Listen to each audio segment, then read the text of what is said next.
In this module, we will be discussing about cancer and chemotherapy. I am Dr. Rajat Saha, Senior Consultant in Medical Oncology at Max Super Speciality Hospital, Patparganj and Vaishali in Delhi NCR. Cancer has been fitfully called the emperor of all maladies by a famous novelist and Pulitzer Prize winner Dr. Siddharth Mukherjee. Why? Because it is one of the most common diseases in the developed and the developing world. Approximately 1 in 4 deaths are due to cancer nowadays. Lung cancer is the most common cancer in men. Breast cancer is the most common cancer in women. And in the entire body, there are more than 100 different forms of cancer, and for each type of cancer, there is a specific type of treatment. We all are aware that cancer generally can affect anybody. It can affect the celebrities, it can affect the poor people, it can affect the rich community, it can affect people from any religion. So it generally does not differentiate amongst any people. The points of discussion in this module is: what is chemotherapy? How does it work for us? What are the routes of administration? What are the frequent side effects and their management? What are the common myths about chemotherapy? What are the newer therapies which can be targeted therapies or immunotherapies? Any advice during chemotherapy? And the era of personalized medicine. Cancer treatment can be broadly divided into 3 main treatment types. Either it can be in the form of surgery, or in the form of radiation therapy, or in the form of systemic therapy. Now, what is systemic therapy? Systemic therapy can be divided into chemotherapy, the point of today's module. The chemotherapy are drugs that destroy the cancer cells. We also have nowadays hormonal therapy. Now, these drugs cause changes in the level of hormones to stop or slow down the cancer cell growth. We have nowadays immunotherapy. Now, these drugs activate your own immune system to find and destroy the cancer cells. We also have targeted therapy, which I will be touching upon in the next few minutes, is drugs that target specific molecules that stop the cancer cells from growing and spreading. So, what is the goal of a systemic therapy treatment? Basically, we have to eliminate the cancer in your body. We also need to shrink the tumor if we are not able to eliminate it completely. We have to prevent the cancer from spreading, and we have to relieve symptoms from cancer such as pain. What is chemotherapy? Now, chemotherapy are certain drugs which act to kill the cancer cells in the body. How does it work? It kills the rapidly dividing cancer cells in every corner of the body. It can kill the cancer cells which may remain after a best of surgery or radiation therapy. That is called adjuvant chemotherapy. It also helps in reducing the bulk of a big tumor prior to surgery or radiation, thereby enabling a good surgery or radiation. This is called neoadjuvant chemotherapy. It also helps in shrinkage of the tumor in the primary and the metastatic sites. This is called as palliative chemotherapy, mainly used in stage 4 cancers. How do we give our chemotherapy? Now, various routes are there. The most common routes I have enumerated here are oral. It can be an oral chemotherapy drug. It can be intravenous. This is the most common route used. It can be intramuscular. It can be subcutaneous, or it can be intrathecal, that is given directly into the spinal canal in certain cases. The most common route of administration amongst these is the intravenous route. Now, intravenous route can be given via simple IV cannula placed on the dorsum of your palm. This is the most commonest administration route. However, we all know that chemotherapy drugs are slightly strong, and they may damage your veins and your skin. So, to prevent that, we have got newer advances like the use of PICC line. PICC line is nothing but a peripherally inserted central catheter, very small flexible pipe which is safely placed in the arm or the forearm of the patient, and we can use it for a long time, for a period of approximately 6 to 7 months, for giving chemotherapy safely without damaging your veins or your skin. We also have a chemoport. Now, what is a chemoport? Chemoport is a small metallic device which is placed on your chest under the skin, and it is also one of the very safe methods to administer chemotherapy. How do we calculate chemotherapy dose? Do we give the same dose to everybody, male, females, children? No, one dose does not fit all. The dose calculation is always based on the age of the patient, the body surface area, which is calculated based on the height and the current weight of the patient, blood parameters, various hemoglobin, kidney function test, liver function test, etc., and obviously the specific cancer diagnosis. As we had discussed earlier, chemotherapy kills the rapidly dividing cancer cells. Now, while destroying the rapidly dividing cancer cells, it also causes harm to the rapidly dividing normal cells of the human body, like the bone marrow, the GI tract, the hair follicles, skin, etc. Now, based on these effect of chemotherapy on the normal rapidly dividing cells, they cause some side effects. Now, there are potential side effects for each specific treatment. Not all will experience all side effects. Some side effects can be managed. Side effects are generally specific to each drug. Now, we have a whole lot of side effects which we generally experience. Now, the main side effects which I will be focusing on is bone marrow suppression, nausea and vomiting, diarrhea, constipation, hair loss, fatigue, mouth sores and skin changes. Bone marrow suppression is one of the most common and most dreaded side effects of chemotherapy. Now, blood cells of the bone marrow are the red blood cells which carry oxygen to the body's cells. We have the white blood cells which help in fighting the infection, and we have platelets which form blood clots or scabs whenever any injury happens.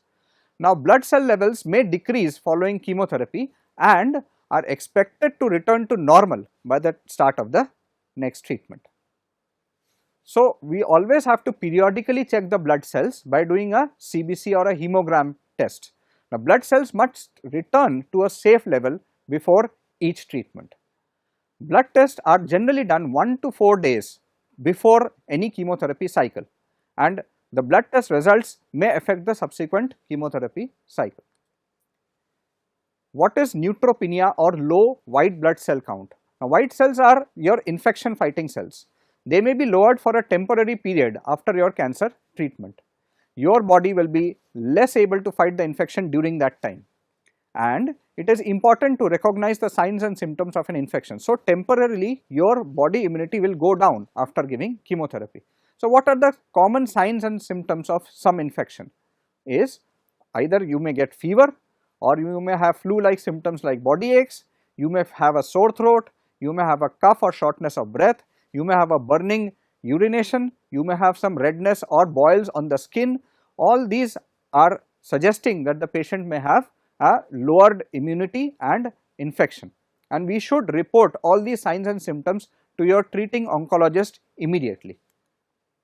How can a patient prevent infection from his own side? We should encourage our patients to wash their hands frequently with soap and water before and after meals. They should avoid going and interacting with people with active infection, some viral infection, etc. We should check with your oncologist before having any invasive procedures like tooth extraction or any other surgical procedures, and we should avoid obvious skin cuts and nicks. Patient may also get low platelet count after chemotherapy. Now, platelets are responsible for making the clots. They may be lowered for a temporary time after your systemic therapy. Your ability to form a clot will be lowered, and it is important to recognize the signs and symptoms of low platelets.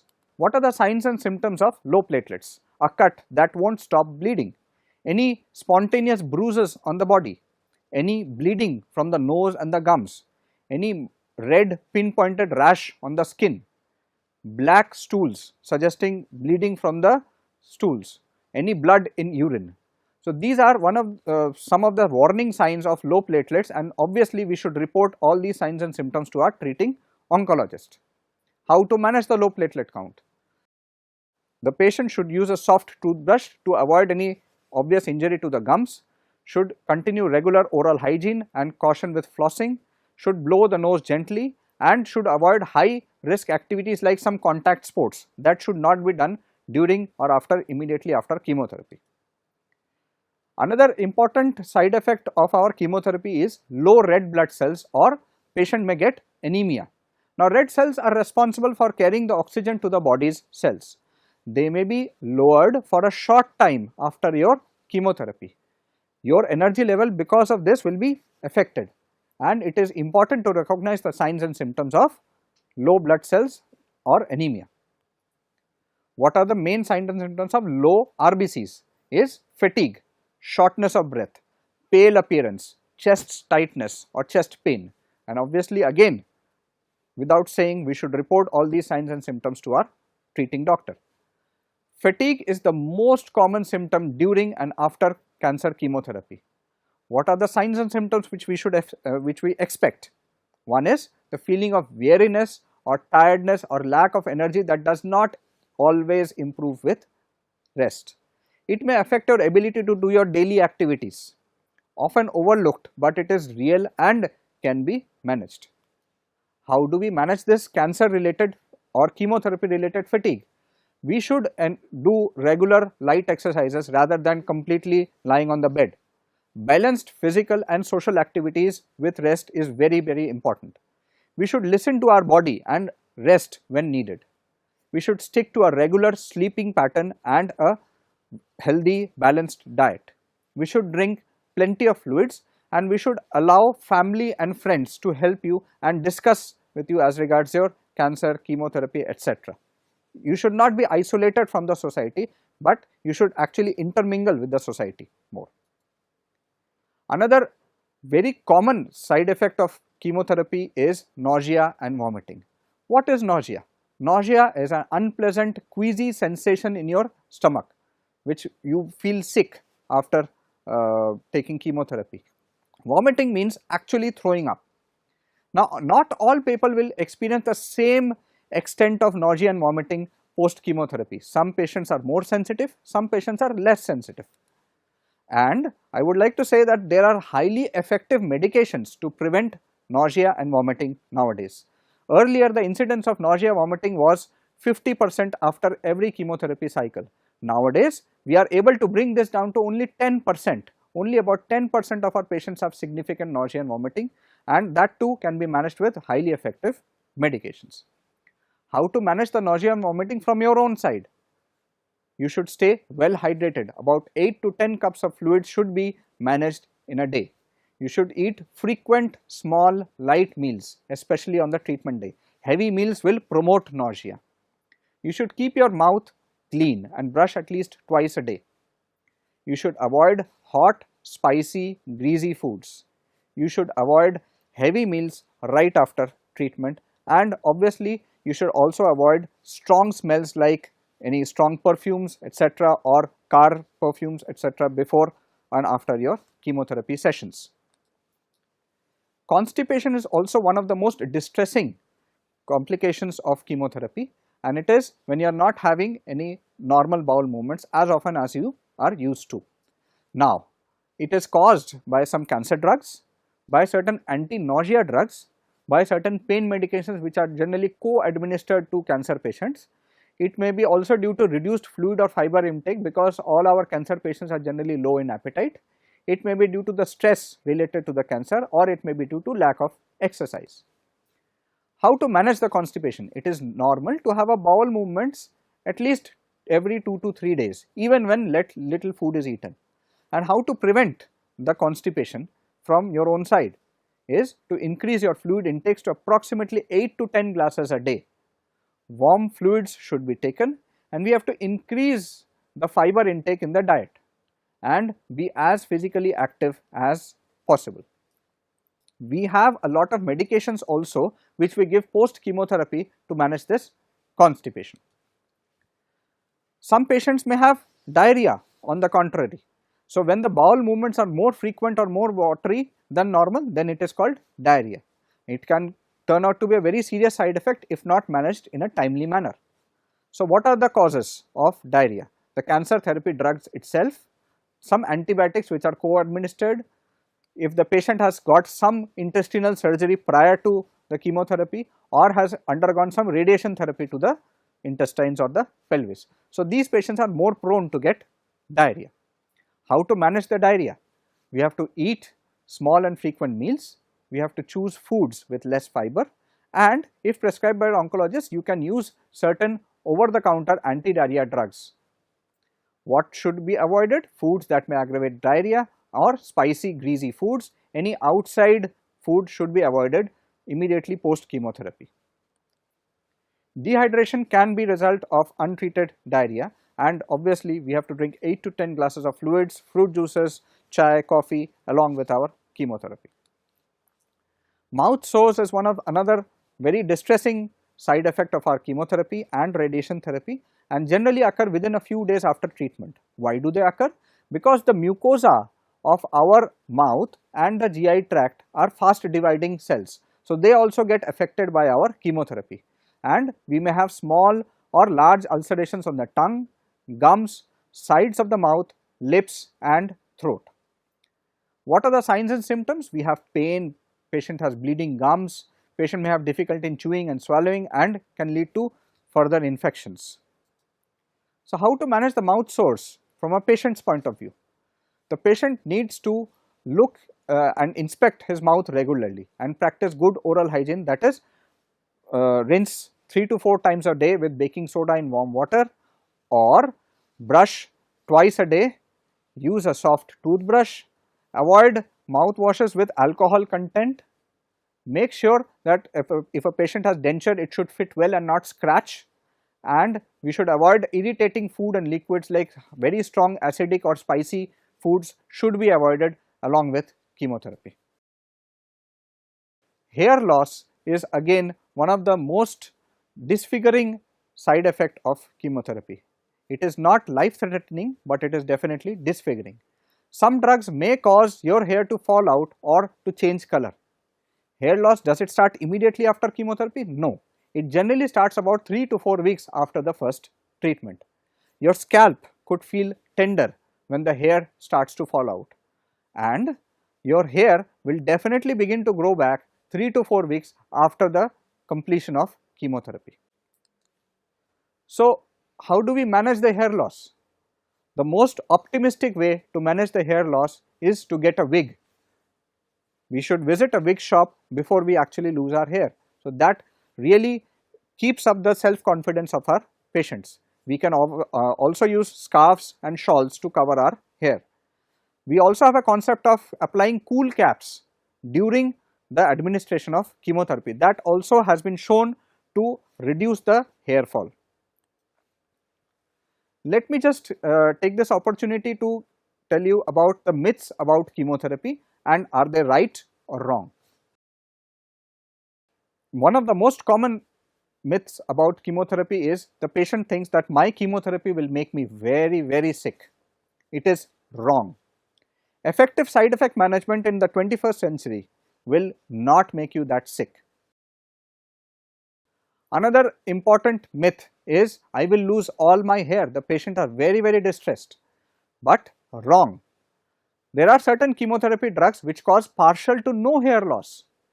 Some chemotherapies, however, do cause complete hair loss, but this hair loss, mind you, is temporary hair loss. It is not a permanent hair loss. My life will be drastically interrupted while I have chemo. This is also a wrong concept. Why? Because nowadays we are seeing that with effective side effect management and good positive biofeedback methods, patients can take care of their household and also go to office during chemotherapy.